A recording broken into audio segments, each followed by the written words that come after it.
नमस्ते। आज हम विज्ञान का एक ऐसा सवाल देखने वाले हैं जो अक्सर स्टूडेंट्स को कंफ्यूज कर देता है। देखने में तो ये बहुत ही सीधा साधा लगता है, पर क्या इसका जवाब भी उतना ही सिंपल है?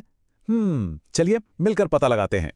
तो सवाल ये है, अगर किसी चालक में मतलब किसी तार में करंट को डबल कर दिया जाए तो उसमें जो गर्मी पैदा होती है, जो ऊष्मा है, वो कितनी गुनी हो जाएगी। अब पहली बार में तो दिमाग में यही आता है कि अरे डबल हो जाएगी, है ना।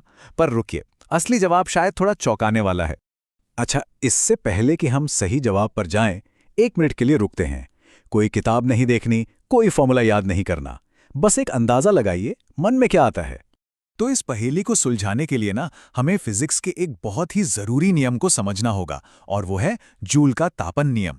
यही वो चाबी है जो हमें सही जवाब तक लेकर जाएगी। तो जूल्स का नियम कहता क्या है?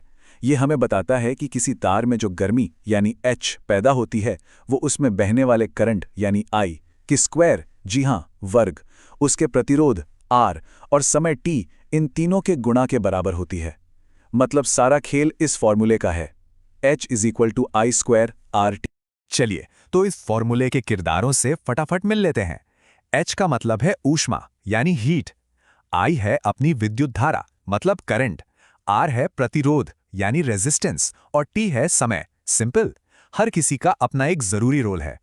ठीक है, अब जब हम इन सब को जानते हैं तो चलिए इस फॉर्मूले को अपने सवाल पर लगाकर देखते हैं कि जब करंट को डबल करते हैं तो होता क्या है। देखिए, ये बहुत ही आसान है। हमारा ओरिजिनल फॉर्मूला क्या था? H = I² RT। अब सवाल के हिसाब से हमें करंट I की जगह 2I रखना है, क्योंकि करंट डबल हो गया है। तो फॉर्मूले में ये बन जाएगा 2I²। और जब 2I का स्क्वायर करेंगे तो क्या मिलेगा? 4I²। तो हमारा नया समीकरण क्या बन गया? H = 4I² RT। देखा? और बस यहीं पर इसी एक नंबर में हमारा जवाब छिपा हुआ है। ये जो बदलाव आया है ये हमारे पहले वाले अंदाजे से कहीं ज्यादा बड़ा है। यहां पे देखिए, पहले ऊष्मा थी I² RT, और अब करंट डबल करने के बाद नई ऊष्मा क्या है? 4I² RT। मतलब ये तो सीधे सीधे 4 गुना ज्यादा हो गई। तो मिल गया हमारा जवाब, 4 गुना। याद रखना है, 2 गुना नहीं बल्कि 4 गुना। और ये सब किसकी वजह से हुआ? उस छोटे से स्क्वायर की वजह से, जो करंट I के ऊपर लगा है। सारा खेल उसी का है। अब देखिए, ये सिर्फ विज्ञान का एक मजेदार फैक्ट नहीं है, ये पढ़ाई के लिहाज से, एग्जाम के लिहाज से भी बहुत काम की चीज है।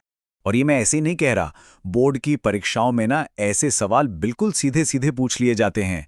तो इस फॉर्मूले को और इसके इस नतीजे को याद रखना अच्छे मार्क्स दिला सकता है। तो आज के इस पूरी बातचीत से सबसे जरूरी बातें क्या हैं जो हमें याद रखनी है? चलिए एक नजर फटाफट डालते हैं। तो 3 बातें हैं जो बिल्कुल दिमाग में बिठा लेनी है। पहली, ऊष्मा करंट पर नहीं बल्कि करंट के स्क्वायर पर निर्भर करती है। दूसरी, इसी वजह से करंट डबल करने पर ऊष्मा 4 गुना हो जाती है।